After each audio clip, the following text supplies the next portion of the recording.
Electronics এবং ইলেকট্রিক্যালে যারা নতুন তাদের জন্য আজকের ভিডিওটা অনেক গুরুত্বপূর্ণ হতে যাচ্ছে। আজকের ভিডিওতে আমরা যে বিষয় নিয়ে আলোচনা করব তা হলো ভোল্টেজ, কারেন্ট, ওয়াট, অ্যাম্পিয়ার ইত্যাদি ইত্যাদি। মনে করেন এটা একটা পানির পাইপ অথবা কারেন্টের তার এবং এটা একটা পাখা বা মোটর। পাইপের ভিতর দিয়ে যখন পানি এসে পাখার গায়ে ধাক্কা দিচ্ছে তখন পাখাটি ঘুরছে, অর্থাৎ তারের মধ্যে দিয়ে যখন ইলেকট্রন এসে মোটরকে ধাক্কা দিচ্ছে তখন মোটরটি ঘুরছে। অর্থাৎ এই যে ছোট ছোট পানির কণা, এগুলোকে আমরা মনে করতে পারি এক একটা ইলেকট্রন।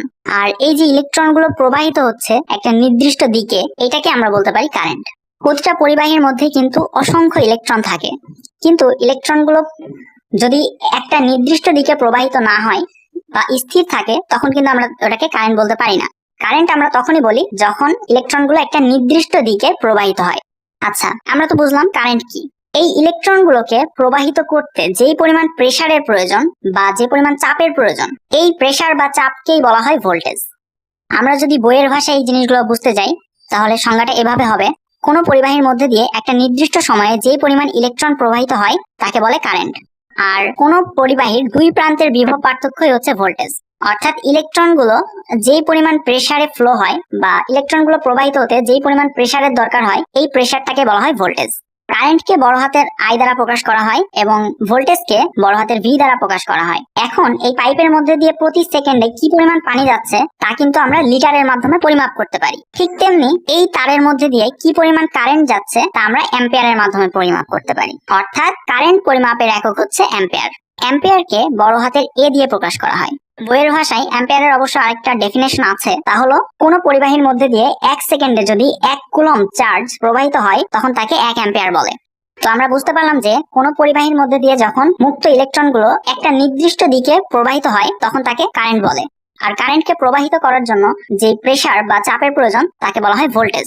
আর অ্যাম্পিয়ার হচ্ছে কারেন্ট পরিমাপের একক, মানে একটা লোড বা একটা তারের মধ্যে দিয়ে কি পরিমাণ কারেন্ট যাচ্ছে এটাকে পরিমাপ করা হয় অ্যাম্পিয়ার দিয়ে। তাহলে আমরা বলতে পারি একটা পাইপের মধ্যে দিয়ে কি পরিমাণ পানি যাচ্ছে এটা হচ্ছে কারেন্ট, আর পানিটা কি পরিমাণ প্রেসারে প্রবাহিত হচ্ছে এই প্রেসারটাই হচ্ছে ভোল্টেজ। কোন একটা সার্কিটের লোড যদি নির্দিষ্ট থাকে, মানে চেঞ্জ না হয়, তাহলে আমরা সাপ্লাই ভোল্টেজকে যদি বৃদ্ধি করি কারেন্টও বৃদ্ধি পাবে। আবার কোন সার্কিটের সাপ্লাই যদি নির্দিষ্ট হয় এবং লোড যদি অনির্দিষ্ট হয় তখন কিন্তু ভোল্টেজ বৃদ্ধি করলে কারেন্ট কমে যাবে। কারেন্ট হচ্ছে দুই প্রকার, একটা হচ্ছে এসি কারেন্ট বা অল্টারনেটিং কারেন্ট, আর আরেকটা হচ্ছে ডিসি কারেন্ট বা ডাইরেক্ট কারেন্ট। অল্টারনেটিং কারেন্ট হচ্ছে যা সময়ের সাথে দিক পরিবর্তন করে, অর্থাৎ ফেজ তারটা একবার পজিটিভ হয় একবার নেগেটিভ হয়। আর ডিসি কারেন্ট বা ডাইরেক্ট কারেন্ট সবসময় একদিকে একই মাত্রায় প্রবাহিত হয়। আচ্ছা, এবার আসি ওয়াটের ক্ষেত্রে। ওয়াট বা মোট পাওয়ার, যাকে পি দিয়ে প্রকাশ করা হয় এবং এর একক হচ্ছে ওয়াট, যাকে ডাব্লিউ দিয়ে প্রকাশ করা হয়। তো ডিসি সার্কিটের ক্ষেত্রে পাওয়ার নির্ণয় সূত্র হচ্ছে P = V × I, অর্থাৎ পাওয়ার = ভোল্টেজ × কারেন্ট, মানে ভোল্টেজ এবং কারেন্টের গুণফলকেই ডিসি সার্কিটে পাওয়ার বলা হচ্ছে। মনে করেন আমরা একটা 3 ভোল্টের এলইডি জ্বালাচ্ছি, এলইডিটা কারেন্ট নিচ্ছে 0.02 অ্যাম্পিয়ার, তাহলে ভোল্টেজ × অ্যাম্পিয়ার দিলেই আমাদের ওয়াটটা কিন্তু বের হয়ে যাচ্ছে।